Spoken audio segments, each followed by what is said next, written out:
Hai semua, balik lagi di YouTube channel Sahabat Gizi. Di video sebelumnya kita udah ngeliat nih beberapa tips tentang cara menurunkan berat badan, tips tentang kesehatan gizi, tips berpuasa, tips memilih makanan saat berbuka, dan juga tips-tips lebaran lainnya. Nah, kali ini perkenalkan aku Ica, dan juga nanti aku akan ditemenin oleh teman aku yaitu Kadian dari Inspirasi Academy, akan bahas nih beberapa tips untuk dapat menerapkan mindful eating selama lebaran. Nah, kayaknya kita langsung mulai masuk ke pembahasan nih. Sama dengan tahun lalu, lebaran tahun ini juga masih kita rasakan dengan suasana di mana kita belum bisa bertemu dengan keluarga jauh kita atau kita keliling ke rumah saudara dan kerabat kita. Tapi hal tersebut pasti nggak akan mengurangi rasa semangat kita dalam menyambut lebaran, yaitu mempersiapkan makanan-makanan khas lebaran seperti opor, gulai, rendang, lontong, dan juga kue kering lainnya yang menjadi khas pada saat lebaran. Nah, biasanya momen-momen seperti itu akan memicu diri kita dalam penerapan kalap pada saat lebaran atau biasa disebut balas dendam saat lebaran setelah melakukan puasa kurang lebih sebulan lamanya. Kira-kira kalap itu baik nggak ya untuk tubuh kita? Nah, biasanya setelah penerapan kalap pada saat lebaran, orang-orang menjadi memiliki penyakit lain nih, misalkan diare atau mahnya kambuh, atau bahkan kekenyangan berlebihan. Kayaknya dapat disimpulkan ya kalau misalkan kalap itu menjadi merugikan untuk diri kita. Tapi tenang aja, kita akan bahas dengan penjelasan yang logis. Jadi selama sebulan lamanya kita berpuasa, tubuh kita udah mulai menyesuaikan diri nih dengan makan dengan jadwal yang teratur, makan dengan porsi yang lebih sedikit dari biasanya. Bagaimana sih maksudnya jam teratur itu? Ya, jam teratur itu maksudnya adalah pada saat puasa kita biasanya makan sesuai waktu berbuka dan juga waktu sahur, di mana waktu tersebut ada pada pagi hari dan juga malam hari. Tubuh kita menyesuaikan hal tersebut sehingga kapasitas lambung kita pun mengecil pada saat berpuasa. Tetapi ketika lebaran tiba, banyak jenis makanan beragam yang menjadi favorit kita semua pastinya, dan hal itu membawa kita kepada perilaku kalap. Nah, perilaku kalap itu yang menyebabkan kita menjadi tidak dapat menerapkan mindful eating pada saat lebaran, atau lawan katanya mindless eating, di mana kita makan menjadi tidak terkontrol, kita makan menjadi berlebihan, kita makan tidak sesuai jadwal, dan juga porsinya pun tidak sesuai seperti makan kita biasanya. Nah, biasanya dengan alasan, itu enak, ini favorit aku, udah lama nih aku gak makan ini. Itu menjadi alasan kita dalam makan pada saat lebaran. Nah, terus apa sih yang terjadi selanjutnya ketika kita menerapkan mindless eating tersebut? Nah, tubuh kita yang berusaha menyesuaikan kembali jadwal makan kita setelah berpuasa, tiba-tiba dia kaget terhadap perilaku kita pada saat lebaran. Bisa menyebabkan kenaikan asam lambung, lalu yang tidak memiliki penyakit lambung menjadi bisa memiliki penyakit lambung, atau bahkan bisa terkena diare. Pasti kalian berpikir kan nih, kalau pada saat lebaran tuh hal yang biasa karena kita udah berpuasa selama 30 hari kurang lebih ya, jadi saat lebaran kita makan berlebihan tuh gak apa-apa.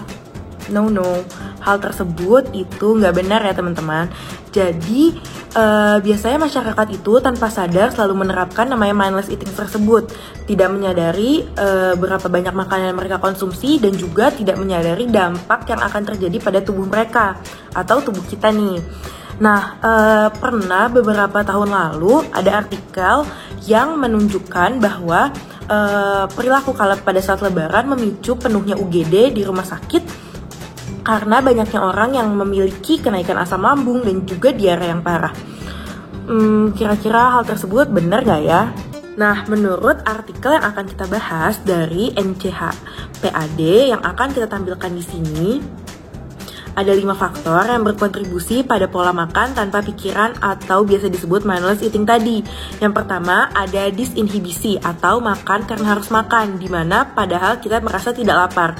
Tapi biasanya terjadi karena kita tuh bosan melakukan sesuatu yang monoton. Jadi kita cenderung makan agar dapat melakukan sesuatu yang berbeda. Yang kedua ada makan dengan tidak fokus. Mindless dengan mudah terjadi pada pikiran yang teralihkan oleh televisi, obrolan, atau gangguan lainnya. Jadi biasanya kan kita sering nih makan dengan ngobrol sama orang, atau makan sambil nonton YouTube atau nonton TV. Nah, itu yang disebut dengan makan tidak fokus, yang menjuru kepada mindless eating. Lalu yang ketiga ada kurangnya kesadaran, tidak menyadari berapa banyak makanan yang dikonsumsi. Yang keempat ada makan dengan emosional, ketika emosi entah sedih, marah, galau, atau sebagainya, atau bahkan bahagia, makan akan menjadi pelarian dan memberi rasa nyaman pada saat kita merasakan emosi tersebut. Lalu yang terakhir atau yang kelima ada alasan eksternal. Contohnya seperti iklan makanan. Ketika kita melihat iklan burger, biasanya kita akan langsung merasa ingin aku pengen beli itu. Atau kita ngeliat mukbang di YouTube, kita jadi ngerasa kita pengen makan makanan tersebut, padahal mungkin kita seharusnya nggak sedang lapar. Begitu. Nah, kira-kira dari kelima faktor tersebut, ada nggak sih yang kalian rasa tuh, wah ini gue banget nih, wah hal ini masih sering gue lakukan nih? Kalau masih ada atau bahkan semuanya, hati-hati nih, berarti kalian masih menerapkan pola makan dengan mindless eating tersebut. Padahal di era milenial sekarang ini harusnya kita membuka wawasan dan juga memperbanyak ilmu pengetahuan deh tentang yang namanya mindless dan mindful eating. Jauh-jauh deh sama pola makan mindless eating tersebut. Sekarang udah waktunya nih kita beralih kepada pola makan mindful eating, di mana kita dapat menerapkan hal tersebut dalam kehidupan sehari-hari. Untuk lebih jelasnya, mungkin kita bakal ulas bareng-bareng bersama Kak Dian tentang apa itu mindful eating. Hai, aku Dian. Aku bakal membahas mindful eating bersama kalian. Tadi kalian sama Ica udah membahas soal mindless eating.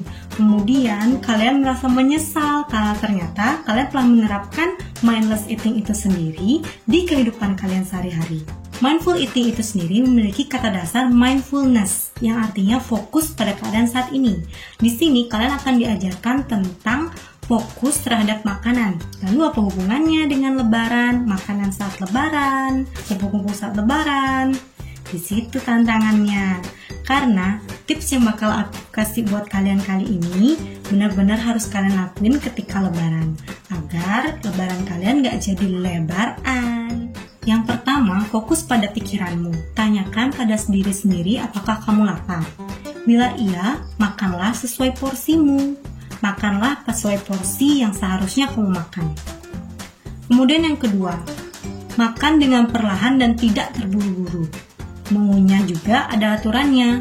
Kalau nggak salah sih sekitar 32 kali. Ketiga, jauhkan diri dari gangguan. Fokuslah ketika makan. Hindari mengobrol, nonton TV, dan sebagainya yang membuat kalian tidak fokus pada saat makan. Yang keempat, jangan jadi lapar mata. Berhentilah makan saat Anda merasa kenyang. Hal ini pasti kalian rasa sulit dilakukan saat lebaran. Ya gimana dong, setelah kita 1 bulan berpuasa, pastinya kita akan melihat yang namanya opor ayam, cookies, es. Itu kayak, kalau kita nggak icip, itu kayak rugi banget nggak sih hari lebaran nggak bisa makan banyak?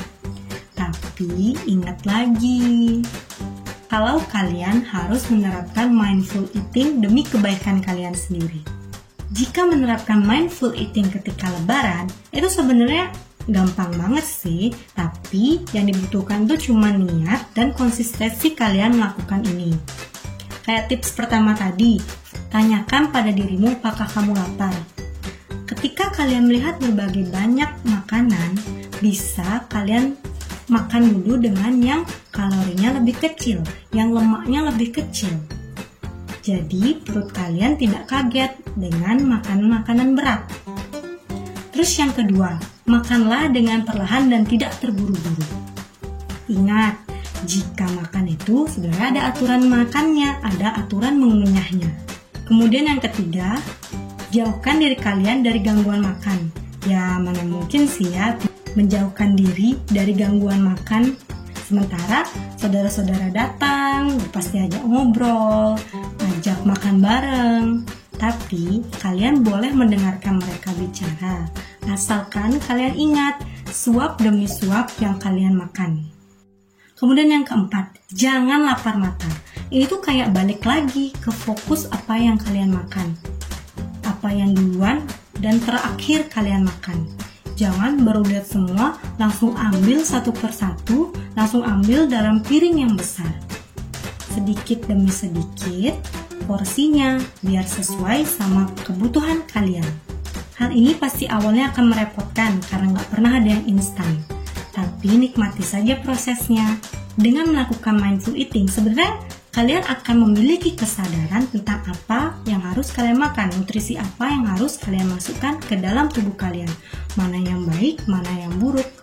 Seperti istilah you are what you eat. Kamu adalah apa yang kamu makan. Jika kamu ingin sehat, makanlah yang baik-baik. Jika kamu ingin sakit, ya kebalikannya aja sih.